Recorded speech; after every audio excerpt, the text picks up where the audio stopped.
What's happening? Want to know what it's like, right? This is war.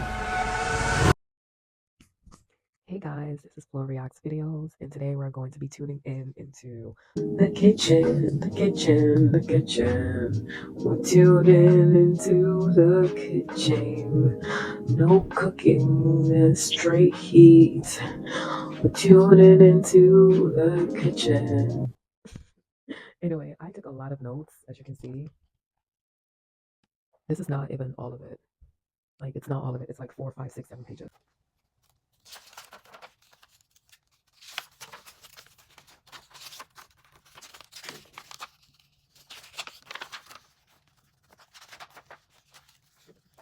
It's going.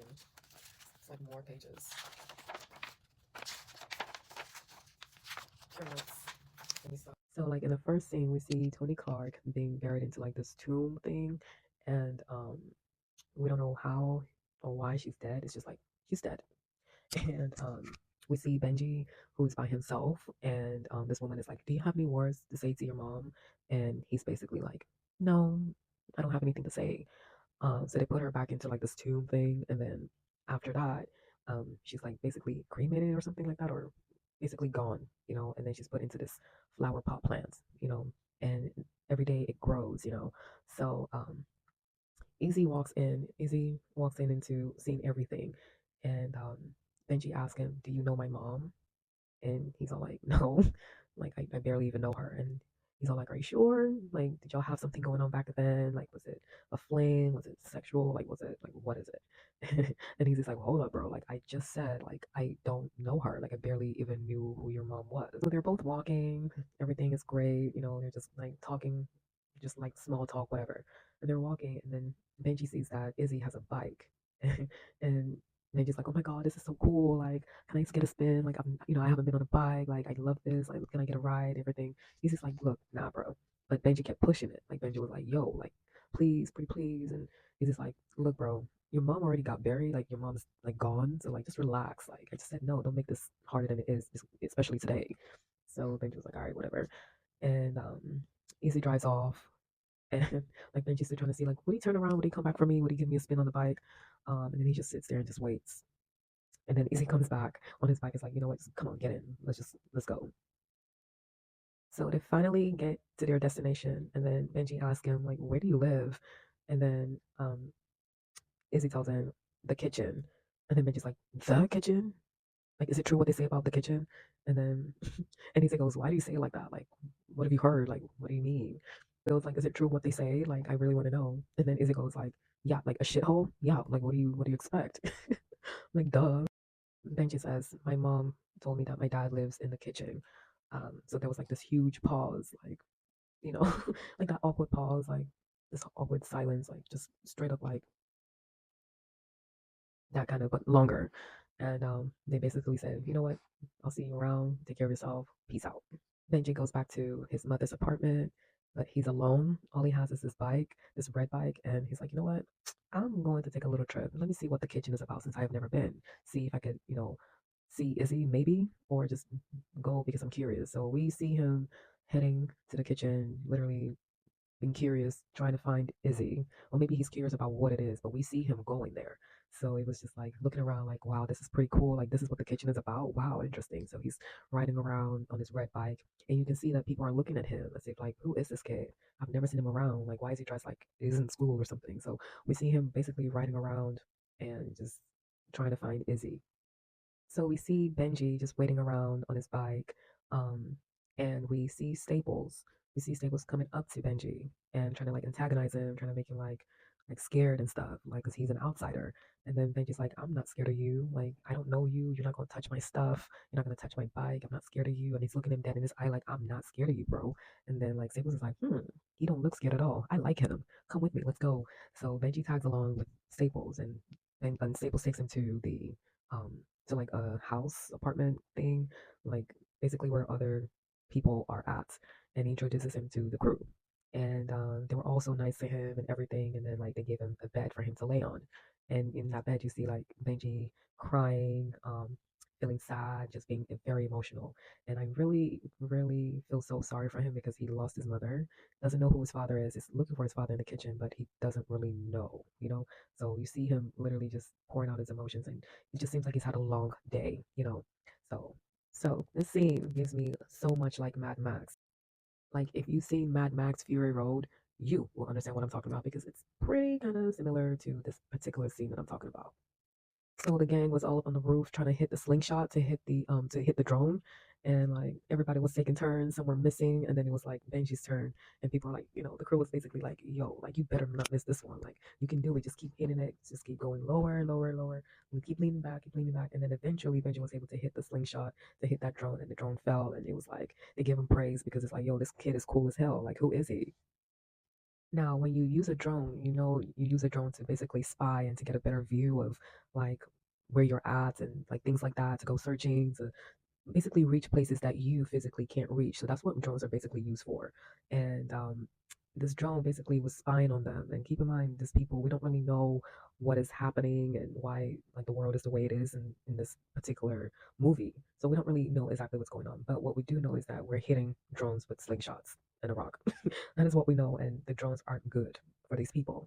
So so we see Izzy going into this restaurant, and everybody in there is watching the game. Football is on, and it's given, typical world thing. Football is still the same. People are still yelling, screaming, and shouting for their team, and yelling goal and things like that. And then we see Izzy in there just like, waiting for his food, and then we see him with like this hot water. We don't know what the hot water is for, but it's a hot water that he's drinking. And also in this scene as well, we see him checking for his phone. And then on his phone, we see that, oh, he's looking at this apartment and it says like 20 days remaining, for you to come home and 20 more days for you to pay. And he's just like waiting for that moment because I know for some of you, like when you work a hot, long day, you see like, man, I can't wait to get this apartment. I'm working toward this apartment. I can't wait to get it. And here we see Izzy doing the same thing.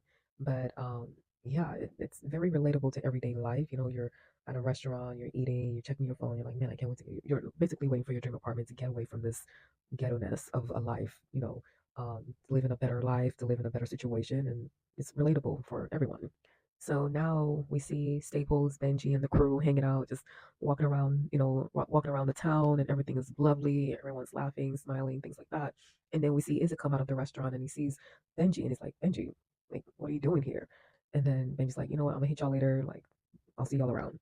Benji goes up to Izzy and is like, yo, I've been looking for you, but don't worry about that now. Like, see you around. And then Izzy's like, what are you doing hanging out with these people? Like, that's what you're about. Like what are you doing hanging out with them? And basically, Benji's over here like, why do you care so much? Like, why do you care what I do?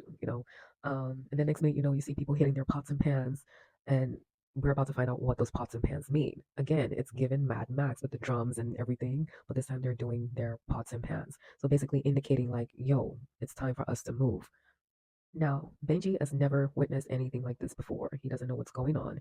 He is just doing what everybody's doing. So people were basically running, dropping their items, just basically trying to get to safety, the closest place where these other people cannot enter. And Izzy is running, and Benji's like right behind him, following what he's doing, like basically following right behind him. And it gets so crazy because Benji is new to all of this. He's thinking like it's a fairy world, like not a fairy world, but more like, oh, like completely different. He has never witnessed this before. All you hear is, you are in an illegal private property. You must exit the property immediately. You just kept hearing that repeatedly, repeatedly, repeatedly, repeatedly. And that's basically indicating, like, yo, it's the police. Like, let's go. When they finally get to Iz's room apartment, that's not the one that he was checking out, checking out in the restaurant, but like his current apartment. Benji asks him, what's going on? Like, what are we doing? Like, what's happening? And Izzy tells him it's the end. So anyway, Benji was like, can I just stay 2 nights with you? Izzy's like, no. And then he's all like, okay, please, just 2 nights only. Izzy's like, okay, fine. You stay 2 nights. Literally, that's it. Nothing more. I'm gonna give you a pillow and somewhere for you to sleep, but that's it. You're out of here. And then as Izzy was heading to work and everything, Benji tells him, could you please check on my mom? Make sure she's getting her water and sunlight and everything. Because remember, like his mom is no longer here with us anymore. She is gone. She's transcended into a flower pot plant. And Izzy's like, you know what? Why don't you just come with me? Come with me to work and see what I'm about. And you can, visit your mom and water her plants and everything else. So they leave Izzy's current apartment and they're walking around the kitchen. And, Benji is finally seeing what life is about in the kitchen. Like people are being upset, people are crying, people are so emotional, like things are being destroyed, like just people are very, very torn. He's just looking around like, wow, like is this like just let's keep it moving, like let's just keep walking, and they get to is his job, and is his telling him you need to go over the fun farewell package. You need to go over it because that's what's going to make people like you in a way. That's gonna win them over. So you need to go over it. And Benji's like, okay, I don't really know what this is. I don't know what it means, but all right. So we're inside is his job, and basically Benji is telling him how he really feels about his mom and how emotionally upset he is and how he misses her and that he's glad that she's in a flower pot plant. And it was just being relatable. So after everything was done, Izzy congratulates him on doing a very great job, incredible job. And then let's go reward ourselves. Like let's go do something fun. Like I haven't had a blast in a while. Let's go do something fun. And they do something fun and they go to like this um like roller skating place, like a bar, roller skating, just something fun for people to come together and have a great time. And as they were walking, Izzy asked Benji, like, what would you like to drink? And Benji's like, I don't want anything to drink. I just want to watch. And we're just like, okay, I'm over here like, what do you mean he just wants to watch? So I finally look and we see that he is talking about roller skating. He wants to roller skate because it looks fun. It looks very incredible that people are dancing, having a good time. He's just watching and just mesmerized by it. And even I would be mesmerized too. Like, wow, I have never seen something cool like this. I wanna see what they're about. And he eventually gets his rollerblade and starts roller skating, but he wants to do it with Izzy. We see Izzy watching Benji trying to roller skate, and you see Benji just falling down, and Izzy just laughing, just being happy, smiling, literally every emotion you can think of that's good. And then we see that smile just switch, as Izzy's coworker comes in, and he's just like, "Oh, you have fun? I have never seen you here before.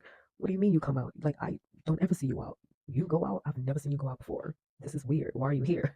And then that smile just completely goes away. And then Benji comes over to where they're at. And he's just like, "Who are you?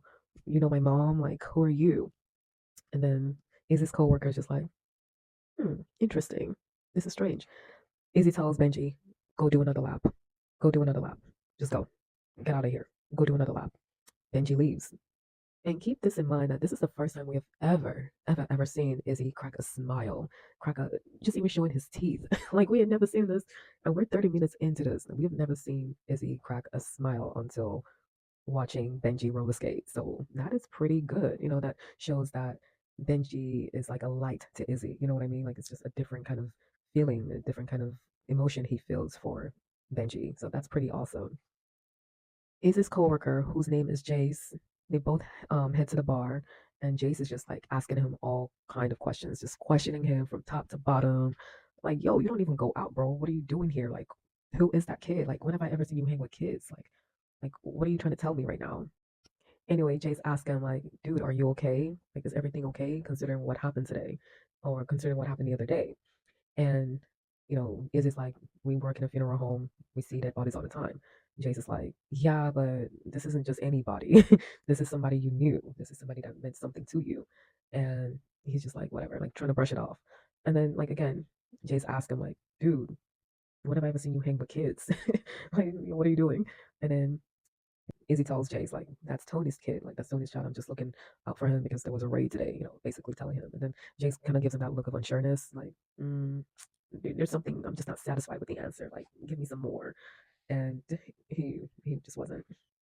We see Benji trying to scan the area, trying to see where Izzy is at, or his coworker, trying to just figure out like where is he because he brought him here, and they're supposed to skate together, have a good time, have fun, and he sees no one that he recognized that looks like Izzy.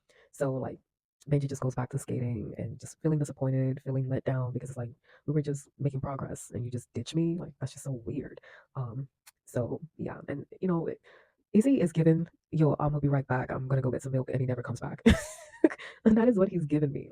Like who is Izzy? Like what is he trying to do? Like just break this child's heart? Like you know what I mean? So it's just given like milk father, milk father. That's what he's giving.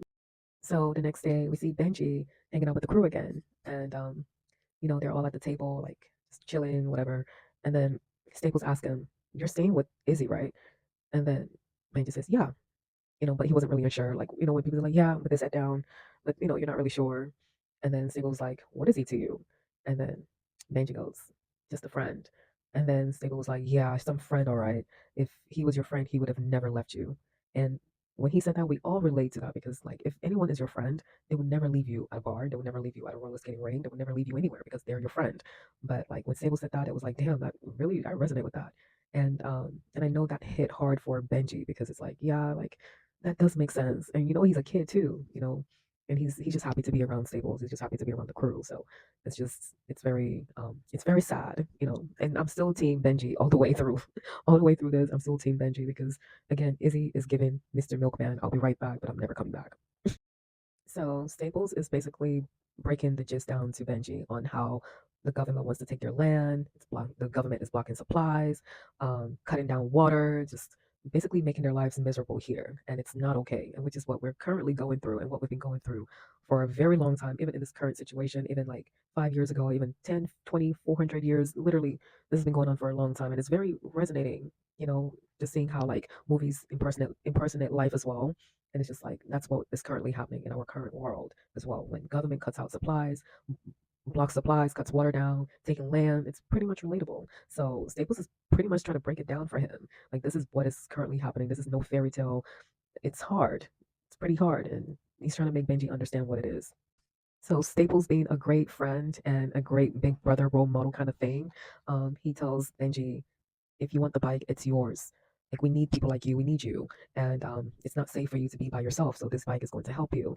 And Staples walks away, and I love this scene so much. I love the scene so much because you see Benji finally choosing a side in a way. He gets on the bike and he's just like, all right, I see.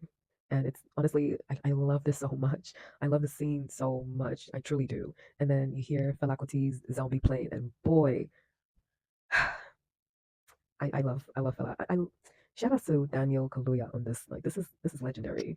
And then you hear Fela Kuti Zombie playing, and then you just kind of phase into the next scene and goaded, bro, goaded. And in this scene is where all the bikers are literally showing off their skills, stunning on their bikes, doing all these cool tricks, and it's just so cool. And then you see Benji just watching, just like, wow, this is so cool, this is awesome.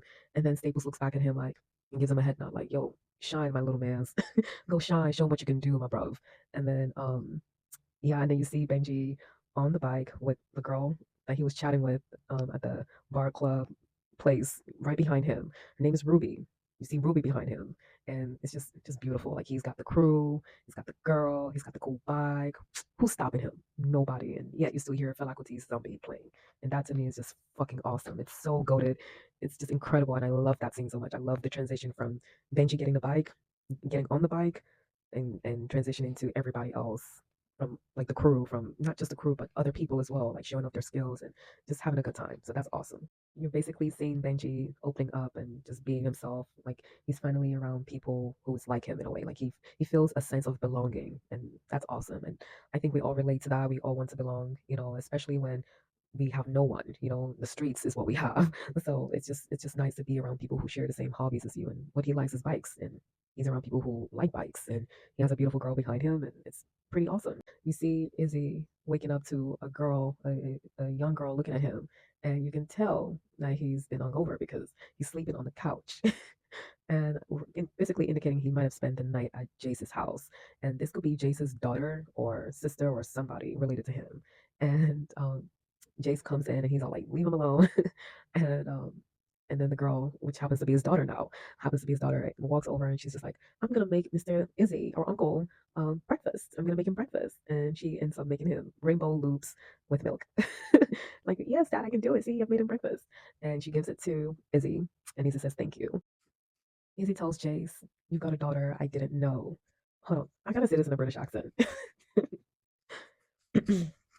Izzy tells him, you've got a daughter I didn't know. And Jace goes, you never asked. How did I do with that one, guys? Was that good? Thumbs up, thumbs down? Like, what do you think? I don't know. I don't know. And then Izzy repeats himself again, like, you got a daughter. Wow. I didn't know. I didn't know. And it's true because like it makes him now wonder like what else doesn't he know about Jace? Like that's so strange. Like you've worked with this dude for X amount of years and you still don't know anything about him. Like it just goes to show how far detached Izzy is from other people. He's just so disassociated with other people, from other people. Like, it's just so self-consumed in his own self, in his own world. He doesn't care about. Basically, just shows he just does not care about anybody else but himself, which is true. The next day, you see Benji sitting with Ruby, and they all talking about like kissing and things like that, and he's about to get his first kiss, maybe a little tongue too, blah, blah, blah. And get a little tongue action too. And he was just like this close, and then here comes Izzy. And here comes Izzy talking about what's going on here. And Ruby just gets up and leaves, and then you see Benji's face so disappointed. Like, he's just like, this guy, he just be popping up at the wrong time, which is true because he really do be popping up at the wrong time. Like, where the hell did you come from, Izzy? And how did you know you were gonna find me here? Especially in this location of me sitting on the couch where nobody can see me. We now see Izzy returning the bike to Staples that Staples gave Benji. Yes, Staples gave Benji. Izzy returns it back to him, basically saying like, thanks, but no thanks. We don't want your charity. Goodbye, God bless you. But also maybe indicating like, I'm back now. I'm in his life now. Stay away from him. Goodbye, kind of thing. So yeah, that was very awkward. I still don't understand the relationship between Staples and Izzy, but it seems like there's something there. So we now see Izzy and Benji having dinner, and like, you see Benji just down, just being sad and just so disappointed, while Izzy's over there stuffing his face with food, and Benji is just so down, just looking so sad, maybe disappointed that he didn't get to kiss a beautiful girl anymore. Maybe sad that his bike is now given back to Staples, even though Staples gave it to him. Maybe he's just confused and disappointed and has so many questions on why Izzy just keeps popping back and then leaving. Like, just so many things running through his mind. And Izzy finally gets the courage to ask him like, "What's going on? Like, what are you doing?" And Benji gives him like this finger, like basically like, "Fuck you, fuck you, fuck you." And we all know like back in the day we used to do that when someone's just like just being dumb, like just brush it off on the eyebrows, just and that's what he did to Izzy. And it was just like, speak your mind, speak your truth. What are you feeling? Why aren't you eating? What do you feel right now? Talk to me. Izzy asked him like, if you want your bike back, bro, like go get it. Like, go join them. You want it so badly, go join them. Like, you want to hang out with them, go hang out with them. See where that leads you. Because when the time comes and they're being attacked by police officer or whatever, like, you are going to see for yourself that they're going to leave you. They're not going to hold you down. They're not going to wait for you. They're not going to do nothing. They're going to leave you behind. Trust me. I know. I understand it. But if you want your bike back, go get it. And like, Benji's like, you left me. You left me. They didn't leave me. You did. You left me. And you just see Izzy's face like, oh, we're having this conversation. All right, let's bring it. Easy tells him, listen, bro, this is the real world. No one cares. This is it. No one cares about anyone else. This is what we have. This is the real world. Just take it. Just take it. And then Benji asks him, like, do you want me to leave? Like, do you want me to like leave? And then Izzy asks him, do you want to? Benji goes, no. And then Izzy tells him, eat your breakfast. Let's eat our breakfast. Let's keep it moving. And finally, like, Benji gets a sense of relief. Like, I feel like my answers have been answered, and yeah, I'm gonna eat with you, bro. Let's just eat together and just move on. And that basically gives like, okay, truce has been called, like, or at least for right now. It's not forever, but it's for right now. Like, I'm gonna eat with you, but I don't really trust you. They both enjoy like a nice, yummy sausage, egg, and orange juice breakfast. Typical British shit. Typical British food. So yeah. Things seem to be going so well with Izzy and Benji. Benji got upgraded to a nice pillow, to a better pillow. He was gonna go get a haircut, but he chooses to stick with the same Snoop Dogg looking hair, which is pretty awesome. Pretty much suits him. And also got a very cool lamp that he just could not stop talking about it to Izzy. And Izzy's looking like a proud father, and everything is just going well for them. And we also see Benji riding the same bike his mother gave him, the red bike, which is like basically indicating like things are going pretty cool. We see him with Ruby again, this time still aiming for that kiss, and yet still missing that kiss. We see Benji and Izzy brushing their teeth together, just being really loving, just amazing, just perfect together, just smiling, laughing, everything is going great. We now see a day in the life of Izzy, aka Isaac James.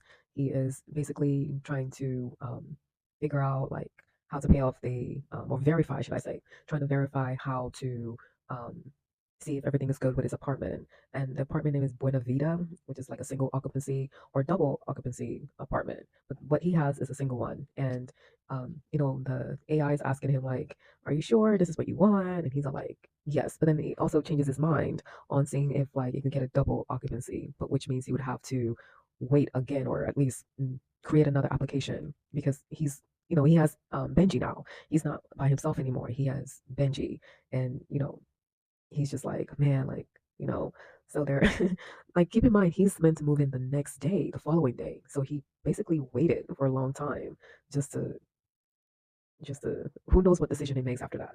So we don't know if he decided to do a second application where he gets a double occupancy because it's going to be him and Benji, or he's going to stay with the single occupancy, which would mean by himself. So we never got to see the decision he makes, but we hope it's the right one, considering the past few days of him and Benji growing together, having fun together, and smiling, laughing, just being very great together. Um, but also looking at what Izzy does, he's just the type of person to be a milkman, a milk father, where he says, "Hey, I'm going to the shop to go get milk. I'll be right back," but never comes back. So we will see what decision he makes. We now see Benji going to go visit his mom, and he's apologizing to her, like, "I'm so sorry that I haven't been seeing you often. Izzy's been looking after me, and I'm staying with him, and everything's going well." He's also apologizing to his mom of not saying anything to her during her funeral, and like just being a sweet son, being a sweet boy, and like you can just tell like he's going through a lot, but he's really trying to hold it together. And what's making it better is that he's staying with Izzy, and that he's telling his mom that. So that's pretty awesome. He tells his mom he loves her, and then he walks away. He goes to sit with Izzy, and then tells Izzy, "Hey, can I take my mom home? Like, I would love to take her home." And then, and Izzy tells him, "Yeah, I have to go do a couple of things, and I'll get back to you on that." Izzy standing up to go stand in front of Benji's mom, stand in front of Tony Clark's, and we don't really know what he said to her or anything like that. We just see Izzy walking out of the life, the life funeral home thing, walking out of his job and saying like and telling Benji, "Let's go." Benji then tells him like, "Are we not taking my mom home? Like, what's going on?" Benji asks him like, "What are they gonna do to my mom? Like, do you know anything? Please help me." And Izzy's like, "If you ain't got no money, don't even bother because they ain't gonna talk to you. You gotta have money if things, A, B, C, D." And Benji's like pleading with him, like, "Please, like, help me. Like, I need my mom. I want my mom. Like, what's going on?" Easy's getting really upset, really frustrated. He's like, "Dude, it's a tree. Like, it's not your mom anymore. It's a tree. Your mom's gone. She's long gone." And Benji is just like pleading with him, and he's just like, "Could you at least just try, please? Just please try. Like, that's all I want is for you to at least try." Later on at night, Benji has a lot on his mind, and as kids, they're always going to ask questions. It don't matter what it is, if it's a tough question, an easy question, whatever question they're going to ask you, they're going to ask you. So Benji tells him like, "So, are you going to Buena Vida?" And I would ask the same question too. I would ask if somebody I'm staying with and they out here being secretive about whatever. I'm gonna ask that question too. Yo, are you going to Buena Vida? Are we going together? Like, by the way. Benji's telling him, "I can't pay rent, but I can cook, I can clean, and I will also never buy anything without your permission. So you ain't got nothing to worry about." And Easy's just like so fed up. Like he's just like, "Dude, like just stop. Like stop." Maybe he's telling him to stop because he's feeling guilty. Maybe he's telling him to stop because it's nighttime. Maybe he's telling him to stop because he's like, "Dude, like, why are you like what's going on? I need to sleep. Like what's going on?" Benji hesitated on dropping his bomb. Now, keep in mind, we've been wanting him to drop his bomb since literally 15 minutes into this movie, but he finally got the courage to do it, and he did it in the middle of the night. But it's better than nothing. So he tells Izzy, "My mom told me." Izzy goes, "What?" He literally got up. He's like, "What? Huh? What?"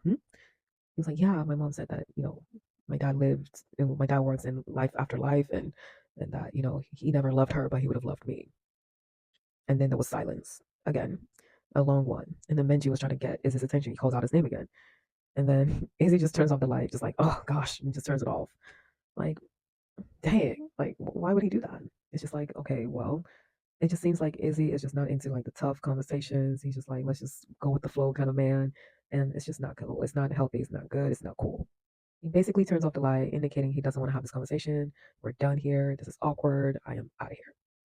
My, how the table is turned. The energy here during the breakfast scene again is completely different from what we witnessed the first time they were both there sitting at the table together. Izzy is out here looking so miserable, just so gutted, while Benji is just eating his food, just living his life, whatever. Benji asks him, "Why aren't you eating?" Izzy goes, "I was gonna do it. I'm gonna do it. I'll be right back. Don't worry." And then he leaves. He walks off. Whatever. Benji's like, "Okay, cool." Benji's eating his food. Later on, we see Benji waiting. It's getting really dark. Nobody's there anymore. And like we now finally understand the milkman, Mr. I'm going to go grab milk, but I'm never coming back. That's Izzy. And this scene completely broke me because I was like, dang, like, how do you just keep coming back into this kid's life, popping in and out and not staying? Like, you just can't do that to anybody. This is a kid, you know? And it just really broke me because you can just see that Benji was starting to trust him, starting to trust Izzy's word, trying to trust Izzy's presence. And then he just gets let down again. As soon as he gets close to Izzy, or as soon as Izzy starts opening up, Izzy shuts down, Izzy pulls back, and Izzy runs away. And that is just not a healthy relationship. We see Izzy now going into his apartment, his luxury apartment, living his best life, overlooking the fireworks. Everything is gorgeous for this man. He's literally living his dream apartment, free of children. Now we see Ruby running around, just having fun, living her best kitchen life. And then next minute, you hear people like, "Yo, the officials are coming! They're coming! Go hide! Go run!" She's running, trying to get into the house and everything. And you hear like people screaming, getting tased. Everything's just crazy. And then you hear somebody calling her like, "Ruby, coming!" And it looks like her parents telling her, come in, like, come on!" But unfortunately, the officials came and tased her mom. Hit her, everything, then pulling her away. And then Ruby turns around, trying banging on the door, which happens to be Izzy's old apartment, banging on the door, like, "Please help me, let me in, come on, let me in." And then like, finally, Benji finally like opens the door, she comes in, shuts the door, everything's just so crazy all at once. Next minute, the officials go to Lord Kitchener's, aka the DJ. They go to his room, and they're beating the shit out of him. They're beating him senselessly, and you can hear it over the speakers because he hasn't turned off the speakers. And they're beating him, they're beating him, and he's all like, the speakers are still on, and they're telling him to turn it off. But it was so painful. Like, this was one of my hardest scenes. I was just like, I can't do this because like this man was the vibe of the kitchen. Like, he was just playing good music. He was everything. And when they shut off the speakers, that's when like the world went silent. Like, the world was quiet for Lord Kitchener. Like, it was hard. It was a hard scene to watch. The next morning, just before the sun rose, you see people pulling out their light out and basically indicating that, hey, maybe a love was lost, maybe people's lives were lost, maybe indicating something else, but they were doing it through their window. And there you see Ruby and Benji looking out the window, holding hands together, indicating that everything will be okay or that we have each other. But it was very sad. And, when we do it, it's just like, life was lost. We lost somebody that we loved. And yeah, it was a very cute, memorable scene. And the next morning, we see Izzy waking up, putting his bed up, everything, then going to the bathroom, brushing his teeth. And he's brushing his teeth so aggressively, looking so grumpy. Like, I thought this was the life that he wanted. I thought this was what he wanted. I thought this was the thing that he wanted, just a single occupancy home. But it's not the same without Benji because remember, if you remember back, him and Benji was brushing each other's teeth. They were happy, they were smiling, they were laughing, having a good time. Now that Izzy is doing it by himself, he's brushing his teeth aggressively, just being grumpy.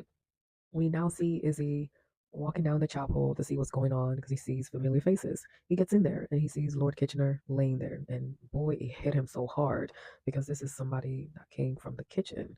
And you know who else is in the kitchen still? Benji. And man, when I tell you people were in there crying, singing, being emotional, all that hit Izzy hard. Like, it hit him so hard, like he was crying. And I think this is the first time we've seen Izzy cry, be emotional. It was very hard.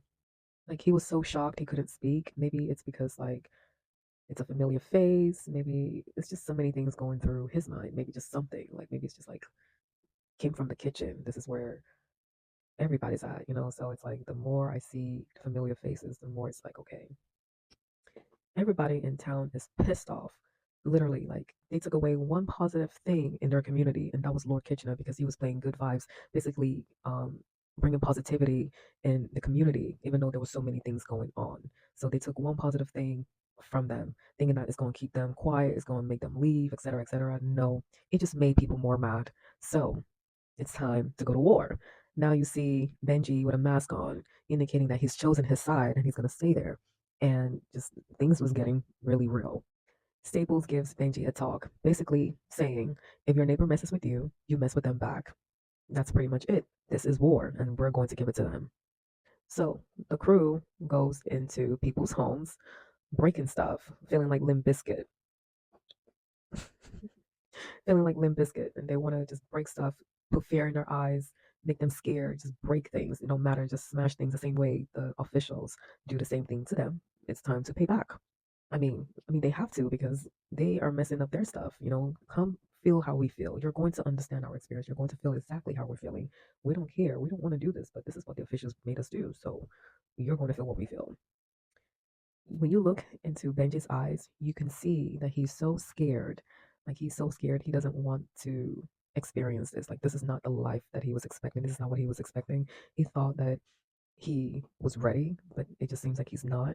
So he ends up running away, leaving Staples and his friends behind. And he runs and runs and runs back to Izzy's old apartment. We see Izzy leaving the chapel where he's heading to um, his old apartment. And there he sees Benji laying down after a long day of observing harassment, torturing, and robbing from his peers. He sees Izzy and tells him to fuck off. And then Izzy's like, I'm so sorry. I'm sorry. Like just like he finally understands, like, dude, like I am really truly sorry. And he just like he doesn't understand, like he didn't understand it before and now he gets it. And like Benji's just like, dude, like what are you doing here? Like just leave. You wanted to leave, right? Go. Go. What are you doing here? I don't need you no more. Go. You wanted to leave, so go. And he's just like, no, like please forgive me. When I tell you I would be fed up with Easy's games too, because he comes in and out, he comes in and out, he comes in and out. Like, dude, like what games are we playing now, bro? This ain't ping pong, my guy. This ain't chess because I don't know how to play it. Like he's just like, dude, like you're not sorry. What is your motive? Like, what are you doing? Izzy finally gives Benji his mother's flower pot plant, and Benji says thank you. And they, ride around in Benji's red bike. They're riding around to find ways or where to put the flower pot plant for it to grow and get a lot of sunlight. So they finally get there, and Benji is just like playing with it and just telling his mom like he loves her and things like that. And he looks and turns to Izzy like, "Why aren't you helping?" And Izzy's like, "I'm just letting you do your thing. Like, just go ahead and do your thing." And then Benji goes, you also lost her too, right?" And Izzy goes, "You know what? You're right. You're right. You're right." And then he goes and stands next to Benji, and they help with the flower pot plants of his mother. And then the next thing you know, we hear pots and pans banging together, which indicates that, hey, they're here. Let's run now. Now, Izzy and Benji were running as fast as they could to their apartment, and they almost made it in there until Izzy gets knocked down by the officials, and then Benji getting put in chokehold by one of the officers, and he's trying to get Izzy's attention, like, Izzy, help me, please, and then also telling the officials like, I can't breathe, help me, and then Izzy gets like this red fire extinguisher and knocking the officer down and going into the apartment, shutting it down, shutting it closed and everything. And it was so crazy. It just happened so quickly because you never know, like, you just never know. Izzy and Benji are looking out the window, watching everything happen. There are more officers coming, and this time the people of the kitchen they have a plan because they're so tired of these people coming into their place, messing everything up. And then on top of that, they just lost Lord Kitchener. Like they're fed the hell up at this point. So guess what they did? So the people of the kitchen decide to trap the officers like a mouse would. They did, and they started throwing glasses at them, like basically broken glasses, throwing it at them. And the officers were using their shield to cover themselves, and it wasn't working because it was going through them. And like it just shows like they're never going to stop. Like even if they bring thousands of armies in there, the Kitcheners will always protect their community, and they will continue to do so forever by any means necessary. Like keep in mind the people of the kitchen were they've always been protective of their own. They've always protected themselves, but nothing like this. And maybe it's the power of losing Lord Kitchener, who brought love and light to their community even through dark times. In the final scenes, we finally see Benji asking the question we've all been waiting for, and he said, "Are you my dad?" And Izzy was like, "What would you like for me to be?" And it was a good question because it's like, yes, I'm your dad, but I know I haven't been a great dad, but it's up to you. What would you like for me to be? And I like Izzy's questions, or giving his son, or giving Benji, um, an open, free space, basically, like always giving him the upper hand to make his own decisions instead of him making it for him. Like, it's your life, learn your lessons. What would you like for me to be? And Benji responds saying, well, let's see how it goes. And to me, that is a perfect answer because, yes, you are my dad, but you haven't really been acting like a dad. And I would just like to take this one day at a time with you because you've kind of shown me that you are kind of flip floppy like sandals. And I don't want you to be flip floppy. I want you to be the shoe that fits for me. And I like that. Next minute, you know, you hear banging on Izzy's door, like hard, and it sounds like the officers trying to break in, and they just kept banging and banging and banging. And then you see Izzy looking at the door, like, oh, no, like, nah, man, nah. And they just kept doing it, and finally it got broken into, and the screen went black, and it was giving Sopranos. Honestly, the ending was giving Sopranos because now it gives the viewers a choice on what happens next. A, did Izzy and Benji make it out alive? B, did one of them make it out alive? C, are they both dead? 4, who was at the door? Who was at the door? 5, what happens next? What happens next? 6, is it because the door stops and it gets broken into, but somebody interjected or intersected into this and was like, look, you're not about to get those people. Like, what do you guys think? Because, like, that was a good cliffhanger because it also reminds me of The Sopranos when, you know, the door kept going in and out and people were coming in and we just don't know what happened, you know, like that's what it was giving. And I love it. I love it. And it just, I like when things give me a cliffhanger because, like, it gives me time to, like, take a deep breath and really, like, figure out, like, what happened. And it also gives us a chance to think for ourselves as well. And yeah, let me know what happens. What do you guys think? And I will hit you guys up later. Bye.